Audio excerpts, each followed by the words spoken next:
one couldn't escape wondering that they were both letting down the judiciary. Because when you accuse the other side of meddling with the judiciary and cite judgments that have been delivered by the judiciary and imply that those judgments were wrong, were influenced by the executive of the day, then you are actually both are letting down the judiciary. Perhaps that is the true state of affairs in the country, because judges continue their tenure. Governments come, governments go, but they continue. And if you, in the House today, argue as to which point of time a particular judgment was given and what the political implication of that is, then you are both pointing a finger at the judiciary, and I'm only worried that what you were doing was perhaps even justified. I'm also happy to follow the Honorable Professor G.L. Pires. He made a point in his speech and said that the fundamental rights jurisdiction must be now given to lower courts where people in their own localities can have access to. I suppose when in the 1978 Constitution it was given to the Supreme Court, it was a new jurisdiction, and perhaps to establish benchmarks, it was given to the apex court. But he is right. So many years have passed, 42 years have passed. Long ago, this should have been given to the provincial high courts at least. There is another reason why that should be done, and he said it in his own words. He said it is a court of first instance, court of first resort, and the last resort too. Now, there lies a problem when that is the court of first instance and also the court of last resort. We find a new phenomenon where judges feel that they don't have to be accountable, in the sense that they don't have to give reasons. I know that in certain instances reasons are not necessary, but in today's world, when judges themselves find fault with administrators in exercise, when they exercise writ jurisdiction, etc., that the duty to give reasons is of paramount importance, they themselves don't do that. And courts that are below the Supreme Court are generally careful to give reasons, or very careful when they deliver judgments, because they know there is somebody above them who might review their decision. But when it is the Supreme Court, that fear is absent, and when that is the first and the last court, surely there is something that is wrong. And I welcome the Honourable Minister's suggestion that the fundamental rights jurisdiction must now be given to perhaps a provincial high court, or even a court of appeal if it can sit in the provinces. The issue of justice in this country is a subject that paints a bleak picture of the country. We have so many emblematic cases where people have struggled for justice for decades on end and are still struggling for justice. And that's not a good thing to say, but that is a fact. If I start listing out names of such persons, it's a long, long list. And most of the time, it is due to the fact that there is political interference into the affairs of the judiciary. There is a book written by three authors, Jayantha D. Almeida Gunratna, Kishali Pinto Jayawardena, and Gehan Gunatilaka, called The Judicial Mind in Sri Lanka, Responding to the Protection of Minority Rights, published by Law and Society Trust in January 2014, which is very revealing as to the judicial attitudes, particularly towards the minority. And in this, they start from the very beginning, when the Citizenship Act was passed, and the case of Mudannayaka versus Kodakanpilla versus Mudannayaka, and then Kodiswaran case, etc., and come down until recent times, when issues of minority people's rights have been dealt with very differently to that of other cases. We saw a recent phenomenon when the Honorable Minister of Justice himself, in desperation, tweeted. I mean, all he could do was to tweet about the burial rights of the Muslims in Sri Lanka. To no avail, Honorable Minister, because even that matter was summarily dismissed, albeit by a majority decision. At least one judge agreed that there was something to look into, but no reasons given yet again. Very serious issues have been summarily dealt with like that. There are other cases where not even investigations have been done. Now, I can cite the Valikada massacre of 1983. Was anyone punished for that? No. When people who are in state custody get killed in custody, surely people can be held responsible. Now this has happened now from Valikada in 1983 to Mahara a few days ago. This is happening. That's not a good thing. Yeah.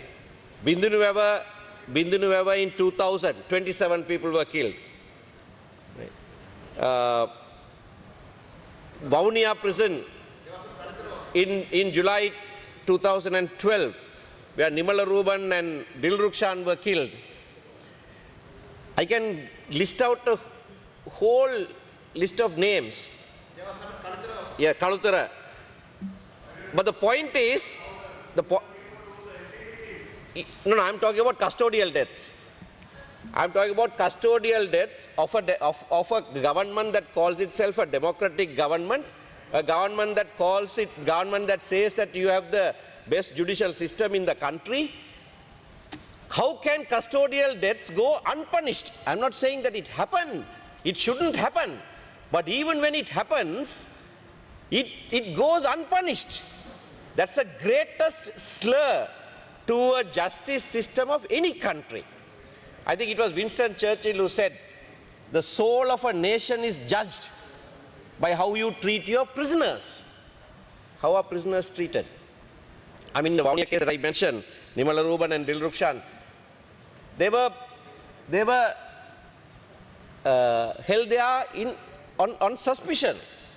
Young men, they were beaten to death. Several of their limbs, there were several fractures in their limbs when they were beaten.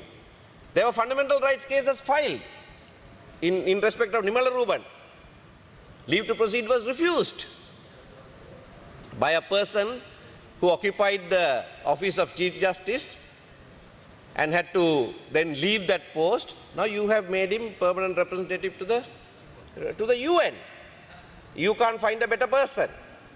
He made comments from the bench that is recorded in the published works by several organizations, even this book that I mentioned, that should never have come from any judge. Now, Kumarapuram. Now I am going to areas where there are, it was in custodial deaths, but nevertheless, large numbers of people were killed. 24 were killed in Kumarapuram. Mirusuvil, a few people were killed. One person was punished, but he was recently pardoned. What's the message? What's the message that the country gives? Even in the rarest of rare cases, where you want to show that something is happening and there is a conviction in the original court, either the appeal court releases the people, or even if that doesn't happen, there is an executive pardon given. The Honorable Leader of the House responded to Honorable Taratha Athukorala about Honorable Sivanesathura Chandrakanthan's case and said 4.5 years he was in remand. 4.5 years. He thought that was a long time. I do concede 4.5 years in remand is a long time. But what about the Tamil political prisoners? He used that word. He said, Deshapalana Sirakaruwak lesa salakanwada kila aywa. What has happened to the actual Tamil political prisoners? I am not talking about Sivanesathura Chandrakanthan, who is accused of murdering Tamil National Alliance parliamentarian Joseph Parrajasingam on the 24th December night when he was attending Mass in the Batticaloa Cathedral. But what about the actual political prisoners? How long have they been in remand? Why are you not rising for the rights of those persons? They have been in remand for 20 years, 25 years, some over 30 years. Now why can't they be released?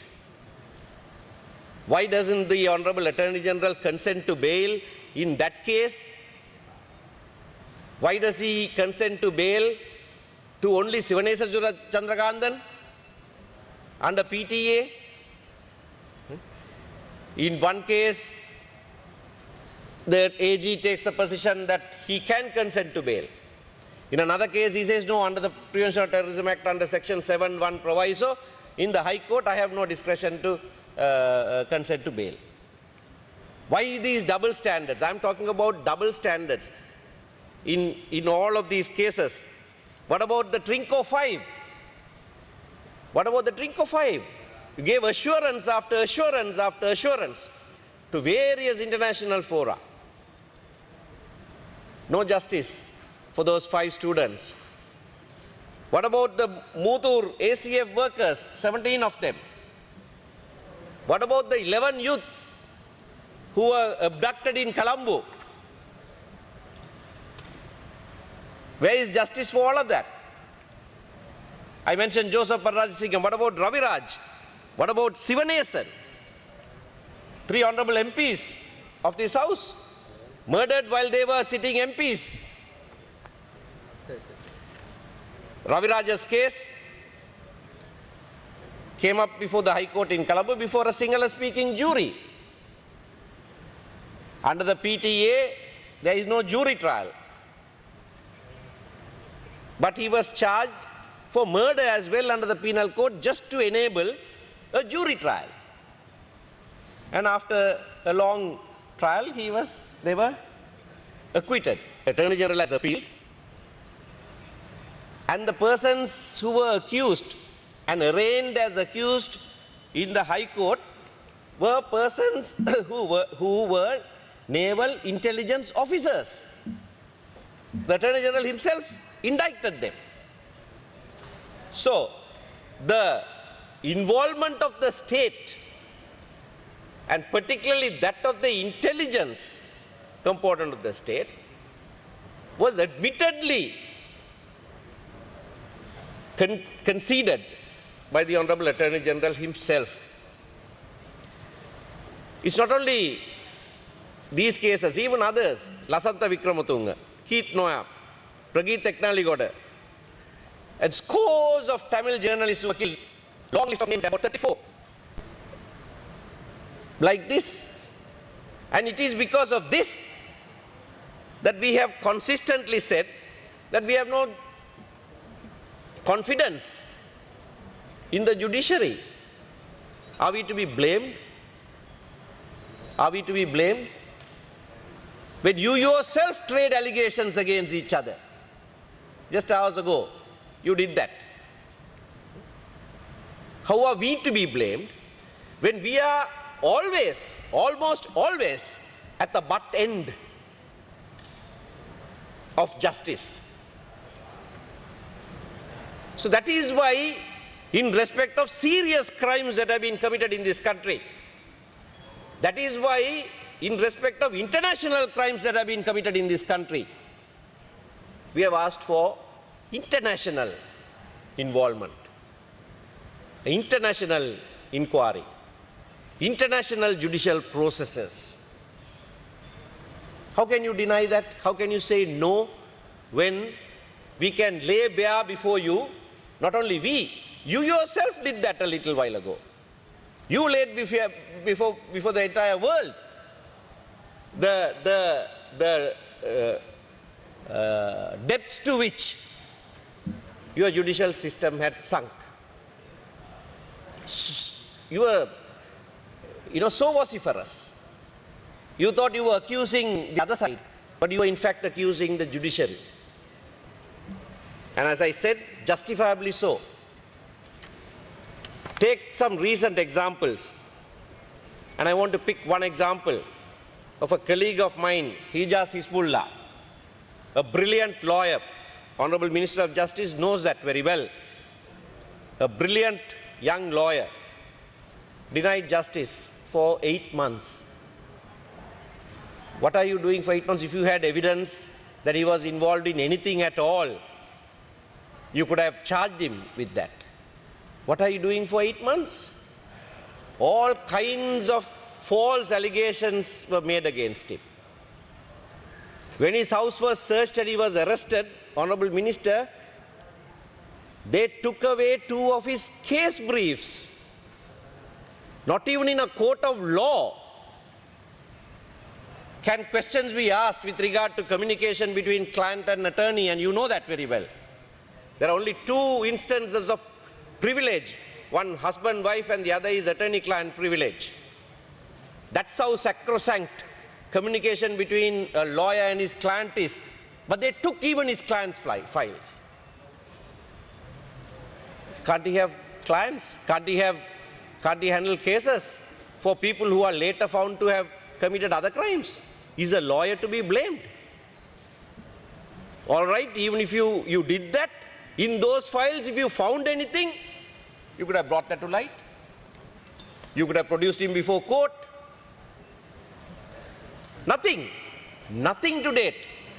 All kinds of spurious allegations are being made. Something about a school, that he was involved in some school.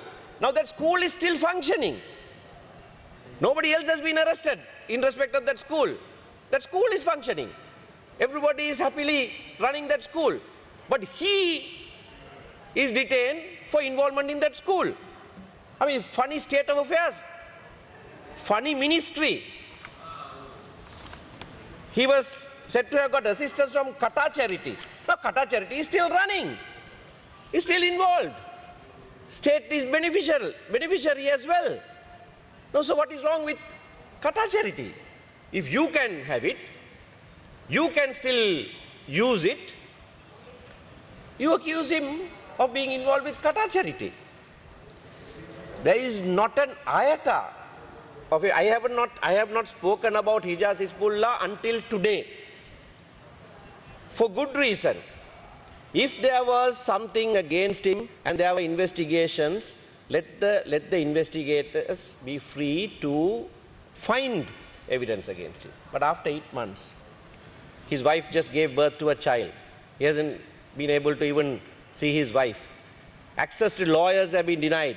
I know you will say it was given sketchily here and there, given with a police officer sitting there and writing down every word that is spoken. Is that, I mean, you are a trained lawyer, right? Is that access? I'm picking one case, one emblematic case, to show how many thousands more are suffering like this. I'm picking that case because he's a lawyer. If you treat a lawyer like that, how do we expect you to treat anybody else any better? A lawyer who is well known, a lawyer who is regarded as a brilliant advocate in our courts, is being treated like this. Any other minister wouldn't want to don the hat of Minister of Justice at a time like this. They would resign and go home. That is why I said you must be feeling like the minister in Afghanistan of ports and shipping. That's the kind of state this country is in with regard to justice. Take the independent commissions. Those commissions are supposed to be independent. By the acts that this legislature has passed, by that word, it means that the tenure of the members who are appointed to it is secure. There is a removal procedure. There is a removal procedure by this House for cause. But what's happening? You think you are in some 18th century, where people hold office only during your pleasure. What's the meaning of independent commission then? What's happening to the Human Rights Commission? There are persons whose tenure goes well beyond. Why are you putting pressure on them to resign? Why are you trying to appoint people while you have sitting members in that commission? This happened in the Eastern Province. The Eastern Province Public Service Commission was there. And the new governor went and appointed another person as the chairman of the Public Service Commission. Fortunately, we were able to go to the writ court and get a quo warranto on that man and redress it. Next thing we know is that they've all been sacked. She doesn't have powers to sack an independent commission. What's the point of having an independent public service commission in the province if the governor can sack persons like that? Honorable Surendra Raghavan is not here. He tried that in Jaffna and failed when he was in the northern province and failed. Now the latest from yesterday, we are seeing this news about the Public Utilities Commission of Sri Lanka. I would have liked the Honorable Vasudeva Nanayakara to be here when I spoke on this. He wrote to the Prime Minister. He wrote to the, as Minister for Water Supply and Utilities, he wrote to the Prime Minister and said this is an important commission. But what happened? The Secretary to the Treasury says, we have abolished this commission. How can you abolish a commission that is set up by law? PUCSL was set up by law in 2002 by Act of Parliament. And it says it's an independent commission. How can you, I think this is executive diktats. Perhaps work like this. The President doesn't like something, even if it was passed by Parliament, he says, get rid of it.